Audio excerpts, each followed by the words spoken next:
Coucou tout le monde, on se retrouve aujourd'hui dans une nouvelle vidéo où je suis munie d'un seau, entre autres, parce qu'il y a plein de trucs, du rénovateur plastique, ainsi qu'une multitude de protections mi-propres, mi-sales. En gros, propre à l'intérieur, enfin il n'y a plus de sable, mais l'extérieur est, disons, pas très esthétique.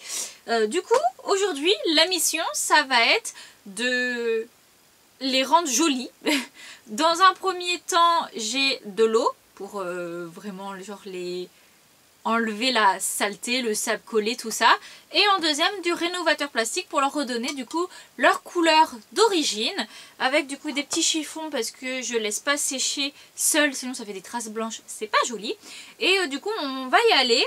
Et en même temps, je vais vous... Hop, celles-là sont un peu sales par contre. Elles ont encore un petit peu de sable. Je vais enlever ça. Il fait un peu chaud. Et du coup, voilà. Donc aujourd'hui, en même temps que je vais nettoyer ça, je vais vous parler, parce que vous n'allez pas juste me regarder nettoyer des protections. Enfin, à moins que c'est un truc qui vous plairait. Hein. Bon, je ne suis pas forcément sûre et certaine. Nous allons parler d'un sujet que je voulais aborder depuis un petit moment, mais je ne savais pas trop comment faire. Et si je faisais une vidéo que là-dessus, je trouvais pas ça forcément, j'ai envie de dire, utile en quelque sorte. En fait ça va plus me gêner qu'autre chose, je vais mettre ça là. Il s'agit, comme vous avez pu le voir dans le titre ou dans la miniature je pense, les cagnottes en ligne, mais version équestre. Alors, avant toute chose, je vais vous dire... Alors celles-là je vais pas la mettre de rénovant plastique puisque comme elles sont neuves, je les ai utilisées que 3 ou 4 fois. Elles n'en ont pas besoin. Clairement elles sont clean. Donc, je vais les mettre dans mon bac à sécher. Je ne parle pas des cagnottes par exemple. Récemment il y en a eu une. C'était sur un centre équestre qui avait pris la flotte et qui avait tout perdu, qui ne pouvait plus loger ses chevaux, tout ça. Ça là-dessus, faire des cagnottes pour ce genre de choses là, je suis totalement pour. Surtout que ça permet aux cavaliers de ce centre équestre là de pouvoir donner du coup sur la plateforme.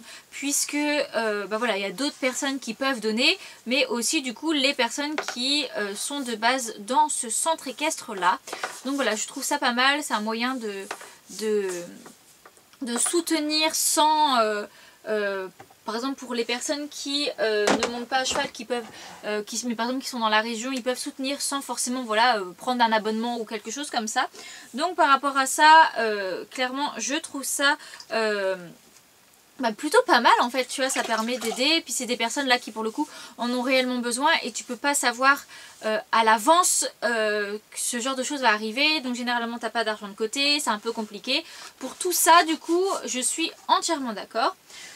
Ensuite, il va y avoir une catégorie où je suis un petit peu mitigée. Enfin, en gros, ça dépend vraiment, notamment de la somme. C'est pour toutes les personnes qui demandent pour des frais vétos.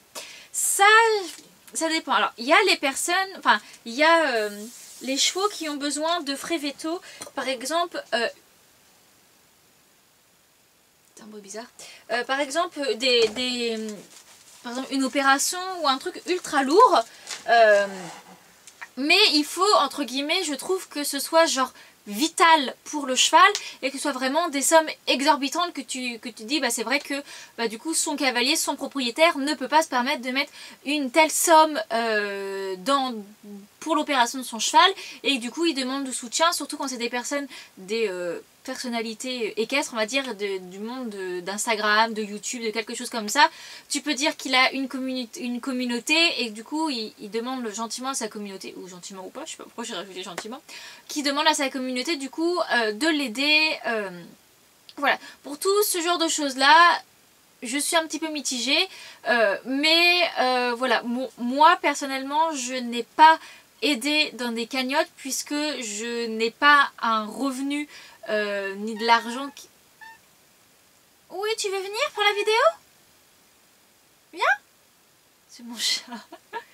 Donc moi je n'ai jamais fait comme ça puisque j'ai jamais eu de cagnotte qui pour le coup voilà, vous allez entendre mon chat pendant toute la vidéo, qui me donnait, enfin pas vraiment envie, mais voilà, pour qui j'avais vraiment envie de soutenir et que j'avais les moyens financiers, puisque je travaille mais je suis qu'à mi-temps et le cheval me coûte déjà extrêmement cher. Donc voilà, mais par rapport à ça, c'est le genre de cagnotte que je suis un peu mitigée, mais voilà. Et à côté de ça, il va y avoir les cagnottes pour lesquelles je suis contre. Mais alors, je vais vous dire au début celle où ça peut aller encore. Mais juste avant, je vais ouvrir mon chat parce que du coup, il veut sortir. Voilà. Donc, il y a celle pour le coup, je suis, on va dire, moyennement pour. Moyennement contre. C'est les personnes... Enfin, les cagnottes, par exemple, pour récupérer des chevaux. Par exemple, quand les centres équestres font faillite, sont vendus, tout ça, pour récupérer les chevaux du club, tout ça. Ça, je suis vraiment moyennement pour. À moins qu'il s'agisse, par exemple, de chevaux à sauver de l'abattoir. Là, pour le coup... ok, sinon si c'est vraiment un cavalier qui du coup veut récupérer son poney préféré et tout, je suis contre, et surtout dans la partie de ceux qui font des cagnottes en ligne du coup pour acheter un cheval, je suis mais extrêmement contre. Pourquoi? Pas parce que, par exemple, moi aussi je pourrais faire une cagnotte pour que tout le monde, si j'ai 8000 abonnés sur YouTube, tout le monde me donne 1 euro, je peux m'acheter un cheval. Mais alors, déjà au-delà de réclamer de l'argent pour quelque chose qui n'est pas vital, j'ai envie de dire, je trouve ça...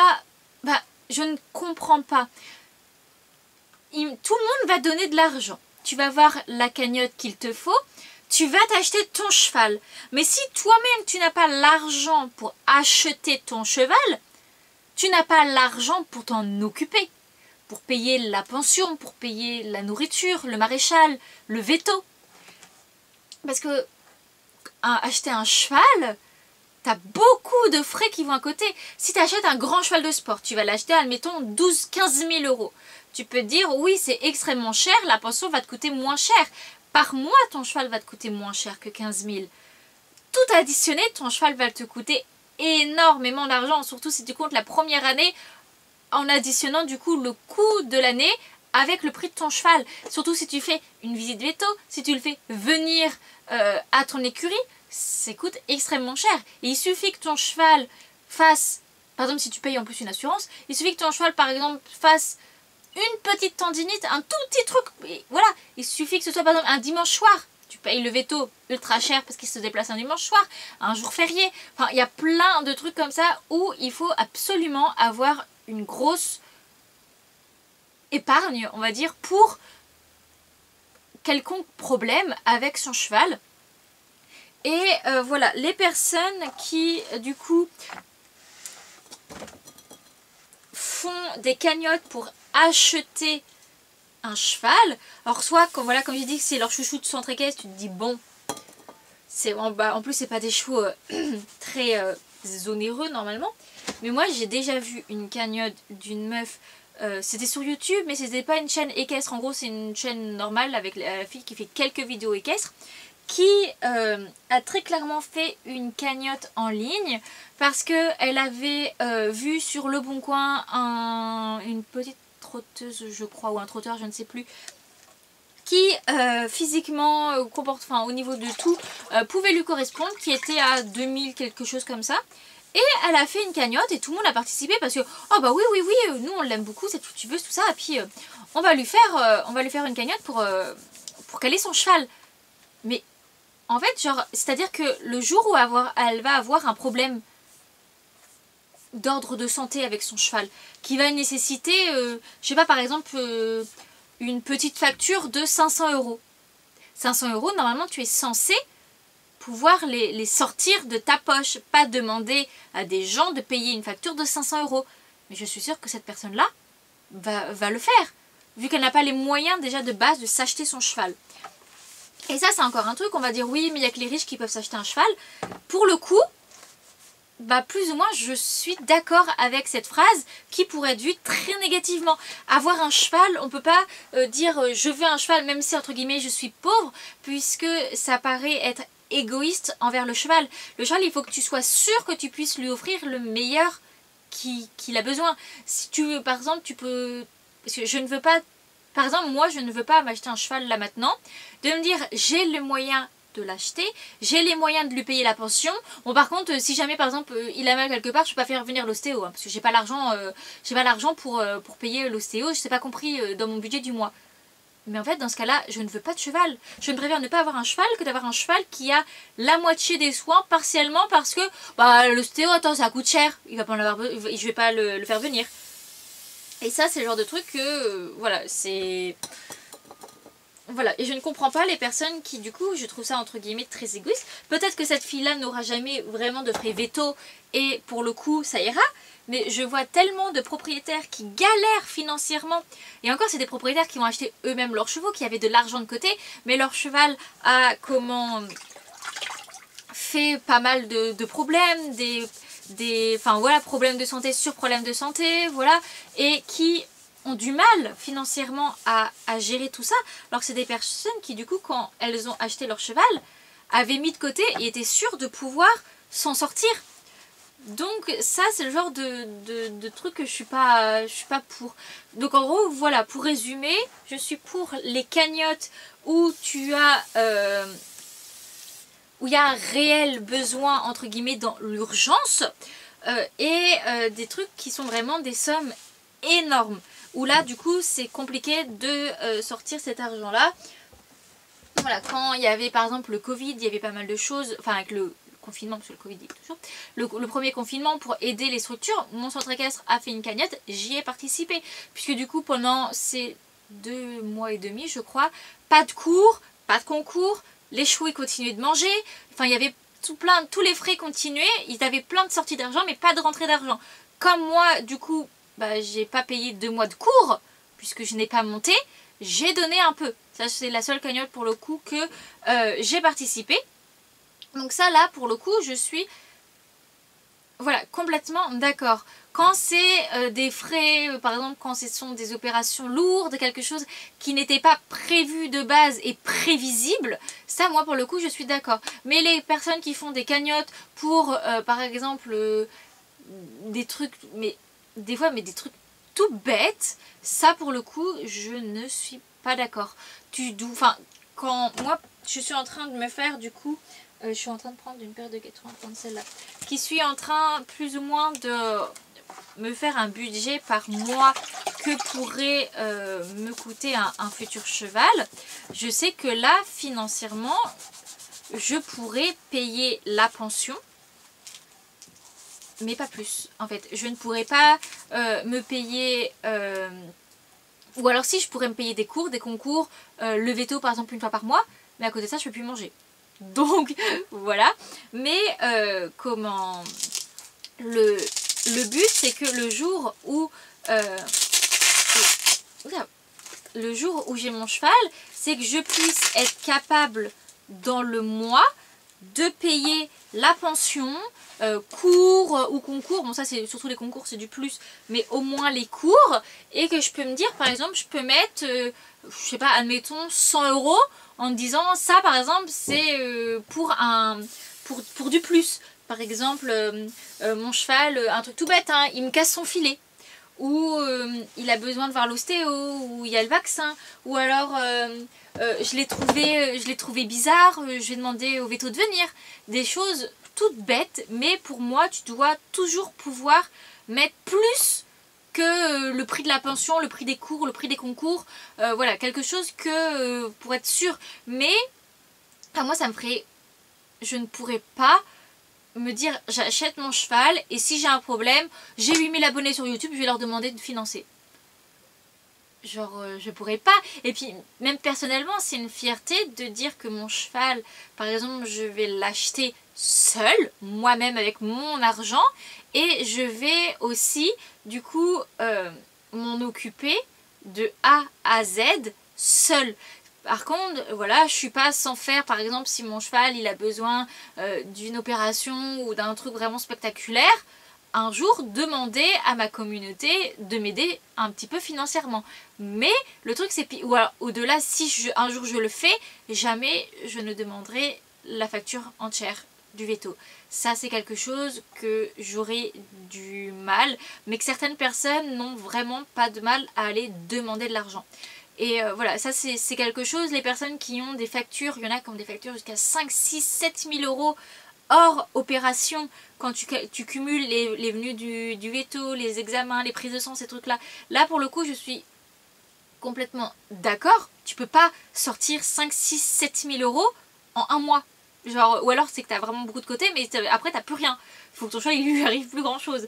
Et sur ce genre de choses-là, je suis d'accord. Un centre équestre ne peut pas se permettre de sortir énormément d'argent, ou à moins que ce soit vraiment une grosse structure qui s'est fait pas mal d'argent de côté les mois d'avant, mais tout le monde sait que depuis le Covid, les centres équestres roulent pas forcément sur l'or, et puis même avant le Covid, il y en a qui n'ont jamais roulé sur l'or.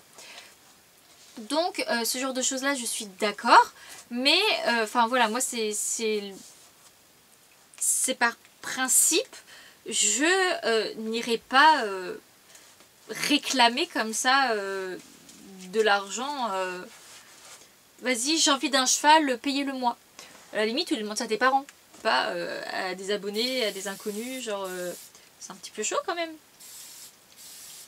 Mais du coup, voilà. En gros, c'est mon avis sur les cagnottes en ligne.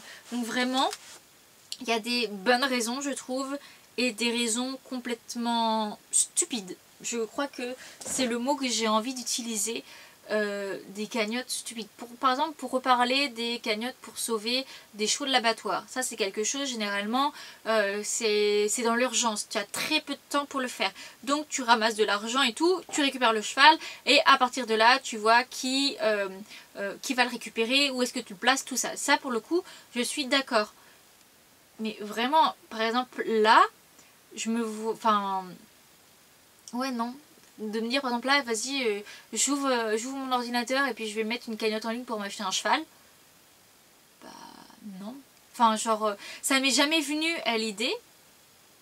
Et quand j'ai vu vraiment, notamment cette fille le faire, et que tous ses abonnés, enfin, une grande partie, lui ont payé son cheval, je trouve ça fou quand même.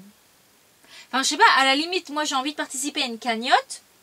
Je participe à une cagnotte qui, pour moi, pour le coup, en a vraiment besoin. C'est-à-dire quand c'est un cheval qui, voilà, qui c'est pour au niveau de la vie ou au niveau vraiment pour lui offrir une meilleure qualité de vie. Parce qu'il y a des opérations qui ne sont pas vitales, mais qui sont vraiment préférables pour que le cheval vive mieux. Ça, pour tout ça, je suis complètement ok. Et je préférerais donner mon argent à ce genre de choses-là, voire même à des associations animales, qu'à une fille qui veut s'acheter son cheval. Surtout une fille qu'on ne connaît pas. Enfin, je veux dire, ça sera à la limite une amie. Et encore. Enfin, genre... non. J'avoue que pour ce coup-là, j'ai l'impression que ces derniers temps, les cagnottes en ligne se sont multipliées puisque les gens se sont rendus compte que ça fonctionnait. Et en fait, même des gens que tu demandes même pas, il suffit que tu sois sur un certain site internet où il y a beaucoup de gens qui font des dons, qui font tout ça. Ils vont voir, par exemple, tu vas apparaître dans leurs suggestions et ils vont dire « Ah tiens, l'achat d'un cheval !» Mais il y a des gens qui savent même pas, qui y connaissent rien dans le milieu du cheval et pour eux, c'est juste t'achètes le cheval, tu le fous dans ton jardin, basta. Et c'est des gens qui du coup te connaissent même pas, ils vont te donner de l'argent. Et pour le coup, je trouve ça... les gens, ils ont l'impression de faire une bonne action. Mais moi, j'aurais pas l'impression de faire une bonne action. Je serais pas en train de me dire, ah bah c'est cool, la fille, elle va pouvoir réaliser son rêve. Elle va pouvoir s'acheter son cheval. Moi, je serais plutôt du genre, mais son cheval, le jour où il y a un problème, on fait comment? Elle fait pas l'opération parce qu'elle a pas l'argent? Ou, enfin, je trouve ça... Ou alors, si elle avait pas l'argent pour s'acheter son cheval à 2500, qu'elle s'en prenne un moins cher. Enfin, ou alors qu'elle attend de mettre plus de côté pour pouvoir s'acheter son cheval. Enfin, c'est plein de trucs, plein de questions que je me pose. En fait, je ne comprends pas. Voilà. Soit c'est un truc que vous comprenez et expliquez-moi pourquoi. Parce que moi pour le coup vraiment je ne comprends pas. Genre voilà. Donc je vais m'arrêter là. Et j'attends votre avis, vos avis même dans les commentaires pour qu'on puisse parler de tout ça, mes protections, quasiment tout parce que le reste j'ai vu au final ils en ont pas forcément besoin et ça fait longtemps que je m'en suis pas servi, sont en train de sécher et du coup moi je vais vous laisser, on se retrouve une prochaine fois dans une prochaine vidéo. Bye bye.